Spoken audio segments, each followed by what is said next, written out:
Welcome to today's micro tutorial where I'm going to show you a simple but effective process and how to paint dust. The key to painting effective dust using acrylic paint is through the sheer use of layers and transparency. It's the most key element that will transform the way that you approach how to paint your dust in your paintings using acrylic.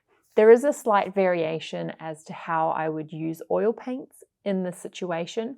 However, a lot of the principles, along with dry brushing and layering up the dark to light to allow the colors from the lower layers in the painting to show through, are essentially the same. So this tutorial can be for both oil painters and acrylics. However, I will do the actual painting itself using acrylic paint. So I'll pop Payne's Grey on the palette, some burnt umber,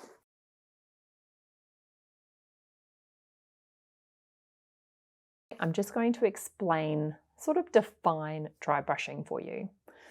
Dry brushing is where we use a dry brush on a dry surface with a minimal amount of paint, and we essentially rub that paint onto the surface rather than stroke it, and we make sure that it's a very thin application of paint. The key when you layer up dry brush effects is to use a very, very small amount of paint. This will become clear throughout this demonstration. But I want to say that this is also true for working with oil paint. It's generally how I start all of my Aloe Prima layers, is that I use a very thin application of oil paint for the first layer, sort of the foundation layer. And that's applied in a very dry brushing manner. So I make sure that the surface is dry and I make sure that my brush is dry and I use a very small amount of paint.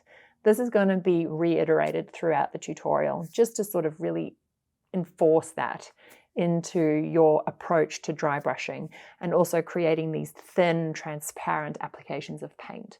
Often it's tempting to think that a glaze will create this effect for us. Glazes can, in some cases, do this for us, but they also need a dry surface to work.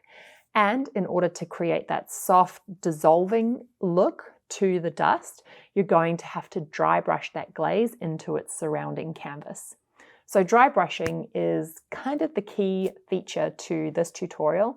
So you're not only going to have a great grasp on how to create the effect of dust with both acrylic and oil paint, but you have a solid understanding about what dry brushing is and how to use it in your practice. I recommend using an old brush.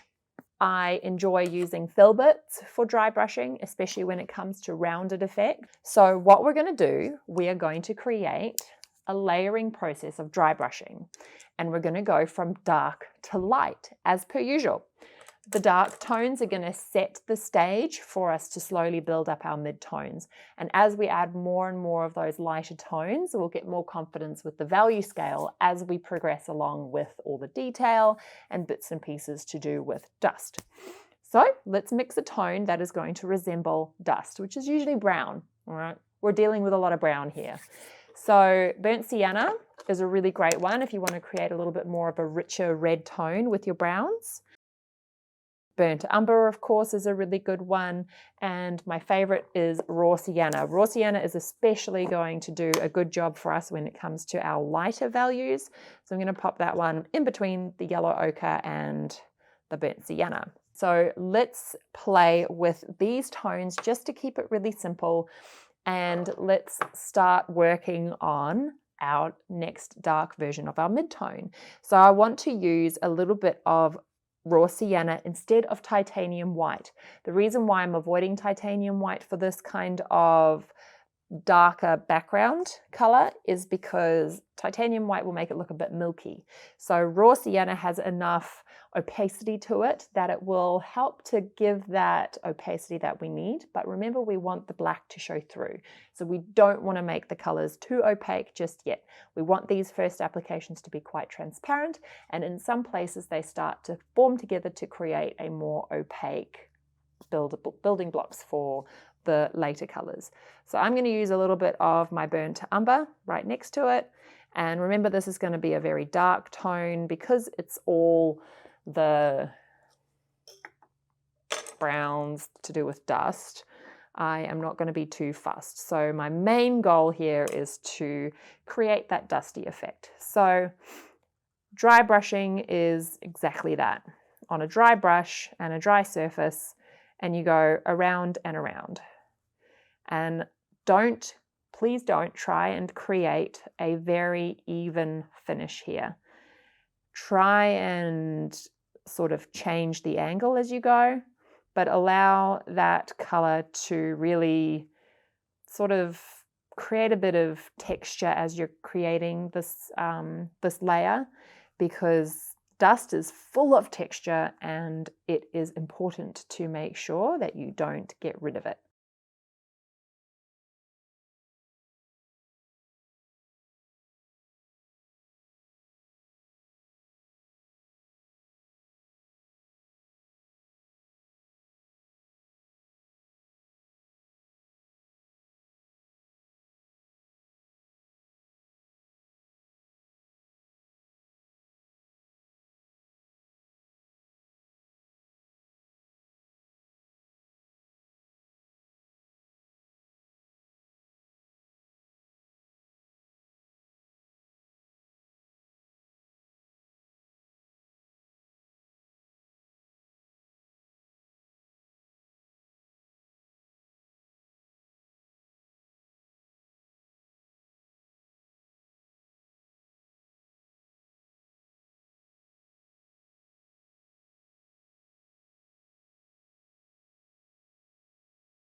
So the dark side is dry enough, and we're going to move on to a slightly lighter version, and I'm going to add a little bit more yellow to that.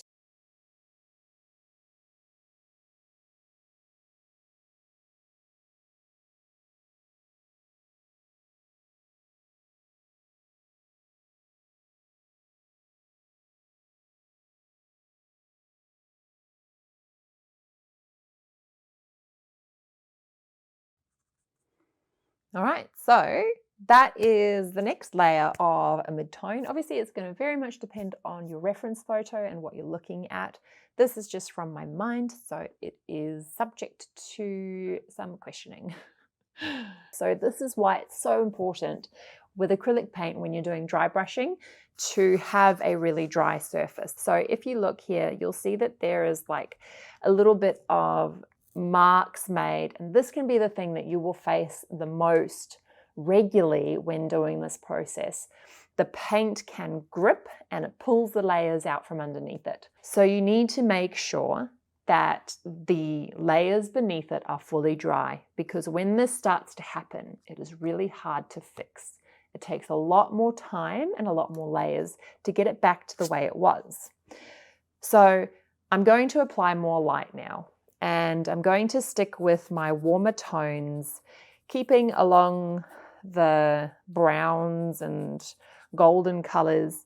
And in this section here where we've got that lifted part, I'm just dabbing it gently and working around it. And that's going to need to dry on its own before I can bring in some more shadow once again to create unity in these layers.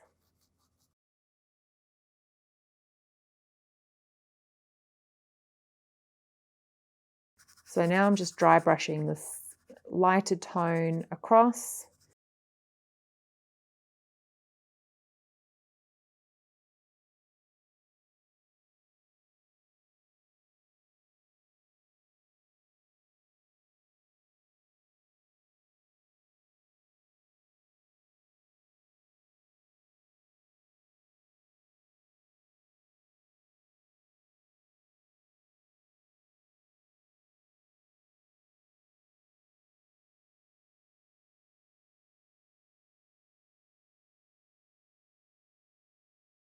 So with dust, there's often texture involved in dust, and it is particles of dirt that's flying around the place.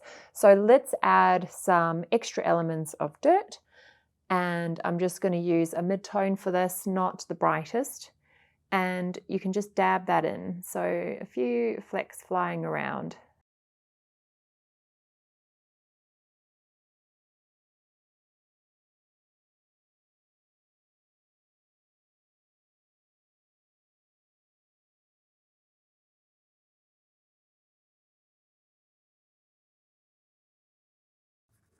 And then of course you can come back in with lighter tones after that and change the balance yet again with more applications of lighter tones. So this is obviously very rough. It's not finished in any way, but it's along the lines of what I would do when I'm painting dust in my wildlife art. So thank you for joining me today in my demonstration where I'm showing you my process of dry brushing to create a realistic effect for dust in acrylic paintings. It is a very similar process using oil paint. However, with oil paint, you don't necessarily have to wait for the layers to dry. You simply just need to make sure you're applying the paint in a very thin way along the lines of dry brushing. Eventually, it gets to the point where you have to stop and let that layer dry completely before applying any more. So this principle is very simple and it's there for you to take and transform and use in a way that will best suit your practice. Thank you so much for being here. I will see you in the next tutorial.